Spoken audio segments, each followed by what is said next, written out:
Sir मैं दिल्ली से आई हूँ और मुझे पता लगा कि अमित यादव दूसरी शादी कर रहा है। इसलिए मैं 2 दिन से यहाँ मारी मारी फिर रही हूँ।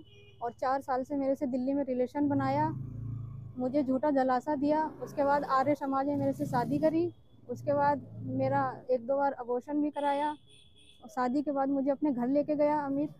तो उसकी भैया और भाभी ने और अमित ने मुझे बोला कि तू दूसरी जात की है। उसके बाद उसके भैया भाभी मुझे बहुत टॉर्चर करते रहे, गाली गलौज देते रहे मेरी जात को लेके, क्योंकि मैं सर एससी कास्ट से हूँ। ठीक है। और उसके बाद फिर मेरे से दहेज की डिमांड करने लगे। जिस लड़की को अभी तक आप सुन रहे थे, इस लड़की ने परिस्थितियों से समझौता नहीं किया बल्कि संघर्ष किया, और संघर्ष का परिणाम है कि आज ये सफल हो गई। आज अपना प्यार पा गई। जो प्यार भटक गया था, जो इससे दूर हो गया था, जिसने इसको परेशान किया, बहुत सताया, इसके साथ धोखा दिया, लेकिन उसके बावजूद हृदय परिवर्तन उसको करना पड़ा और अपनी पत्नी प्रेमिका को अपनाना पड़ा। मित्रों, ये कहानी दिल्ली की है। दिल्ली से एक लड़की आती है सुल्तानपुर। सुल्तानपुर में अमित यादव नाम का एक लड़का जो दिल्ली गया था, पूरे नपुरिया पोस्ट अटोला गांव का रहने वाला है, बल्दी राय का। ये गया था दिल्ली। दिल्ली में एक लड़की से प्रेम करता है। प्रेम करने के बाद जैसा कि होता है, बात आगे बढ़ती है, दोनों के अंदर फिजिकल रिलेशन बनता है। फिजिकल रिलेशन के बाद दोनों लोग शादी का फैसला कर लेते हैं और आर्य समाज मंदिर में जाकर दोनों लोग विवाह करते हैं। उसके बाद वो लड़का इस लड़की के साथ में, उनके भैया भाभी भी वहीं दिल्ली में रहते थे, उनके घर चला जाता है, इस लड़की को लेकर रहता है और काफ़ी कुछ दिनों तक रिश्ता ये चलता है।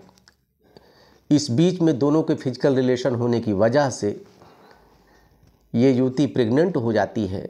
2 बार उसका एबार्शन भी करवाता है। लेकिन अगर मन में पाप हो, वासना की नीयत से अगर आपने प्यार किया हो, अगर आपके अंदर प्रेम न हो, तो कुछ दिन बाद वो भंडा फूट ही जाता है। हुआ भी वही। कुछ दिन के बाद जब प्यार का भूत उतरा, जब इस लड़की से मन भर गया लड़के का, और उसको लगा तो मैंने बेकार इससे शादी की, इससे अच्छा खासा था मैं शादी किया होता, बढ़िया अच्छा खासा दहेज मिलता। और बीच में जब पता लगा इनके भैया भाभी को कि लड़की दलित बिरादरी की, चूँकि ये लड़की दलित बिरादरी की थी और जिससे प्यार किया था इसने, वो लड़का यादव बिरादरी का था।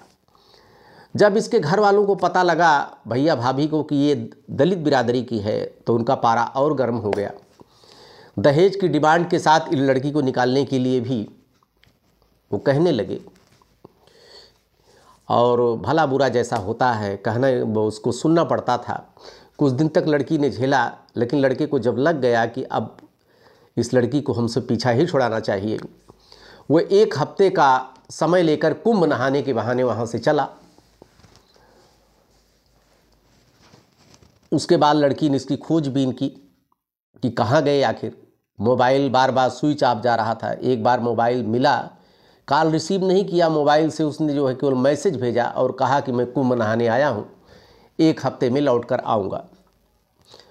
उसने 2 फर्जी आधार कार्ड भी बनवा रखे थे।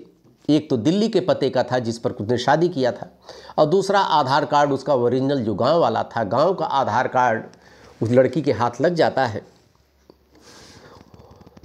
और कहीं से उसको भनक ये लग जाती है कि ये दूसरी शादी अपनी करना चाहते हैं, इसीलिए गांव गए हैं।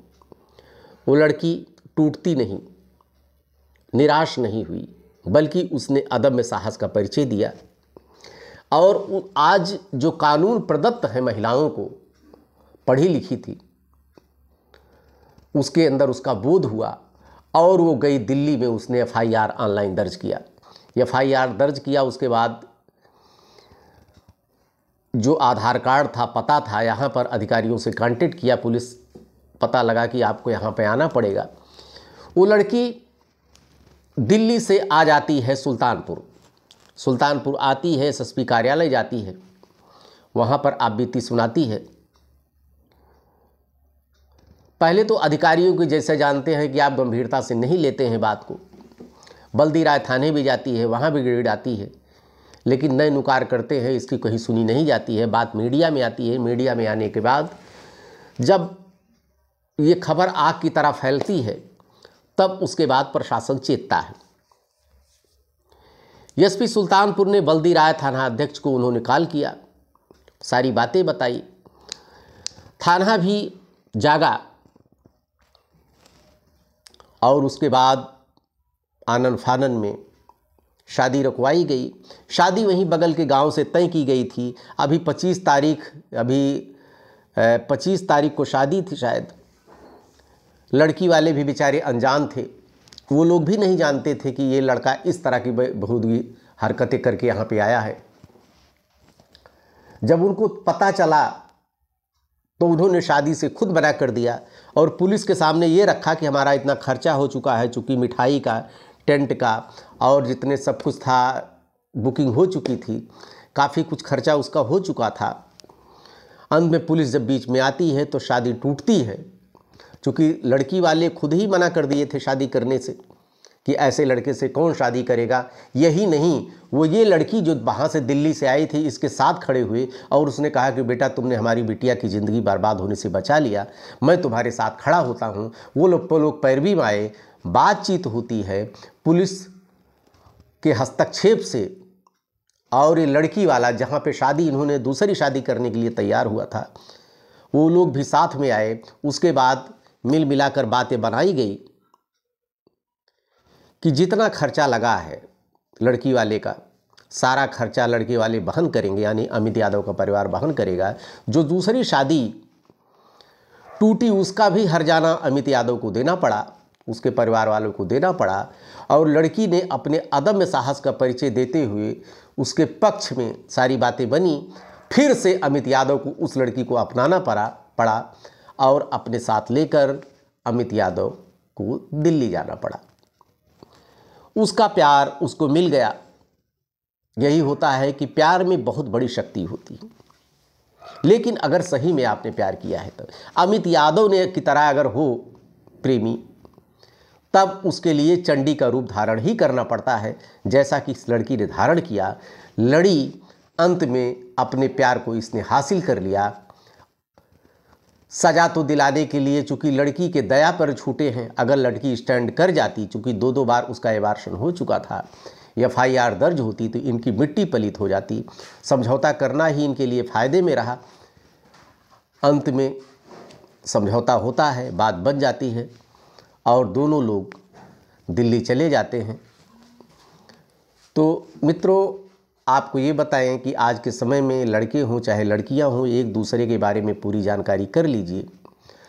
चूँकि ये लड़की SC बिरादरी की थी, लड़का OBC था, वो यादव बिरादरी का था, तो बात तो आगे फंसती ही। इस बात को लड़की को भी पहले से आश्वस्त हो जाना चाहिए था, लड़के को भी आश्वस्त हो जाना चाहिए था अपनी नीयत को देखते हुए कि अगर हमको दूसरी शादी करना है तो हम दूसरी ज़िंदगी, किसी की ज़िंदगी क्यों बर्बाद करें। खैर, मामला सब सलट गया, 2 लोग खुशी से दिल्ली चले गए। लेकिन इस तरह की घटनाएं न हों, इसलिए हमारे यहाँ लड़कियों को, लड़कों को, दोनों को, परिवार के लोगों को भी जागरूक होने की ज़रूरत है। देखते रहिए अयोध्या दर्पण। ढेर सारी शुभकामनाएं आपको। धन्यवाद।